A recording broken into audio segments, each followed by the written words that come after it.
Let's go a little bit further. You mentioned the word Rothschilds. Where did that name come from, please? Well, there was a family of moneylenders in Frankfurt, Germany, named Bauer, which means peasant. And why these moneylenders were trying to call themselves peasants, I don't know, because none of them had ever been near a plow in their life.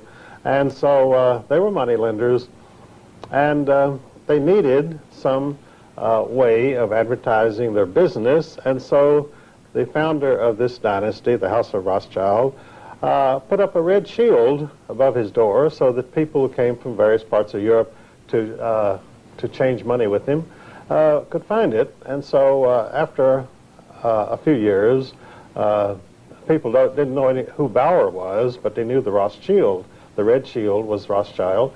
And so he simply began to call himself Rothschild. Okay, now he died eventually, but did he leave a dynasty of some sort? I mean, how did this happen? Well, he left 5 sons who were very well trained by this man, who by that time had become the outstanding moneylender of Europe due to a very peculiar circumstance.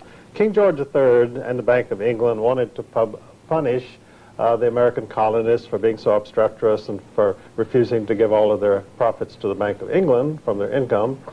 And so when they rebelled, then the British Army did not really want to fight their American cousins. So King George said, well, I've got to get somebody else to fight this war. I need some mercenaries, some hired soldiers. And over in Germany, the Elector of Hesse, a German province, had a very well-trained group of soldiers called the Hessians. And so he said, well, I'll rent these out to you, King George, who was a German himself, by the way, of Hanover. And he said, for $5 million, you can have this nice army. And so George said, all right.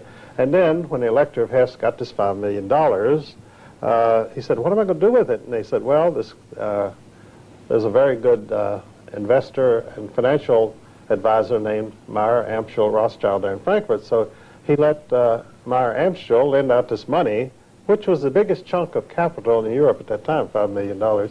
And so Amschel spread it around, and pretty soon he brought back $20 million to the elector, who was very pleased, and kept $5 million for his efforts. So now he was a monetary power himself, and of course the Elector of Hesse let it be known that if you had money to invest, put it in Meyer Amschel's hands. So when Meyer died, he had 5 sons, and so they dispersed themselves over the 5 capitals of Europe. And Nathan went to London, James went to Paris, and so forth. So they now had total control of the monetary resources of Western civilization, the entire continent of Europe. And they had developed some very interesting techniques. One was that the courier went from James in Paris to Nathan Mayer in London, and he wanted $1 million in gold. So he would give him a note saying, I want $1 million in gold, but he would not sign it. So if someone came into a Rothschild office, a courier, and said, I have a request here for $1 million, it's signed James Rothschild, and Nathan knew it was fake because they didn't sign their communications.